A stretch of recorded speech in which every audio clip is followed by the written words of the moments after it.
Type 2 diabetes, also known as adult onset diabetes, is a metabolic disorder characterised by high blood glucose. Obesity is thought to be the primary cause of type 2 diabetes in people who are genetically predisposed.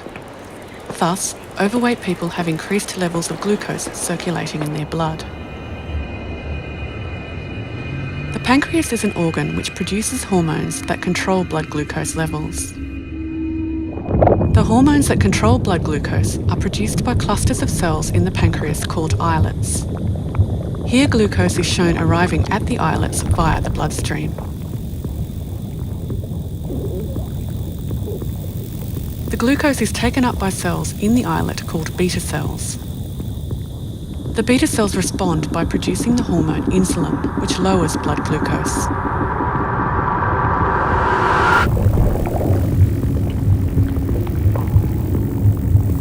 In type 2 diabetes, high levels of glucose stimulate the beta cells to produce lots of insulin to lower the blood glucose levels.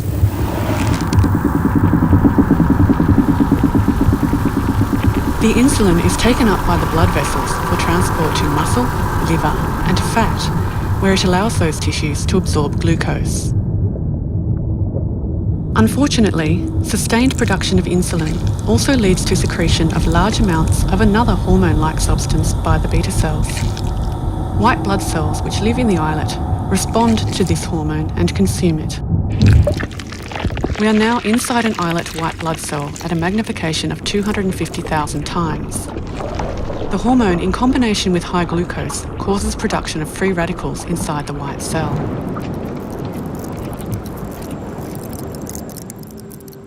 The free radicals activate a sentinel protein that originally evolved to protect us from microbial infection, causing it to unwind.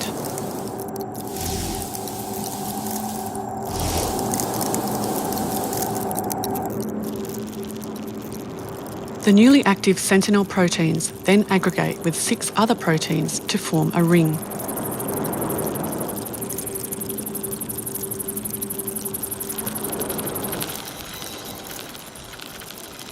Seven adaptor proteins then bind to the ring.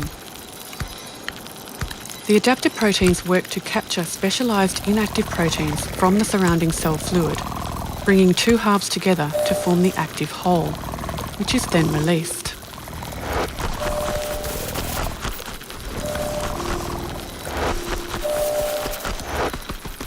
This entire structure is called the inflammasome, and its sole purpose is to act as a platform for combining and activating these proteins.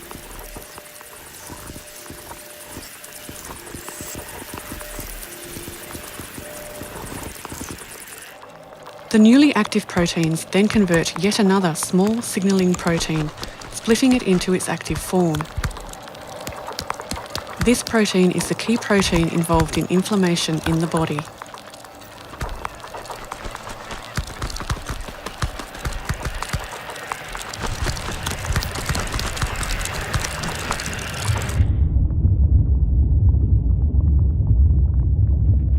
The inflammatory protein is then secreted from the white blood cells into the islet. Unfortunately, this inflammatory protein causes death of the beta cells.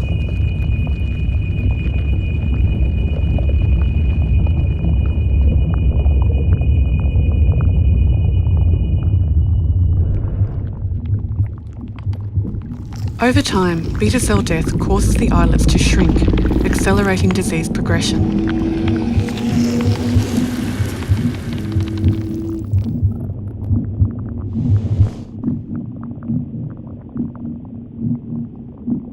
As the islets are now greatly reduced in size, they cannot produce enough insulin to control blood glucose levels.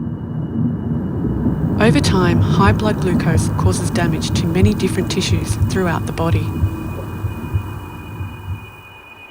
What originally evolved as a defence mechanism against infection now seems to be a driving force for inflammation in type 2 diabetes.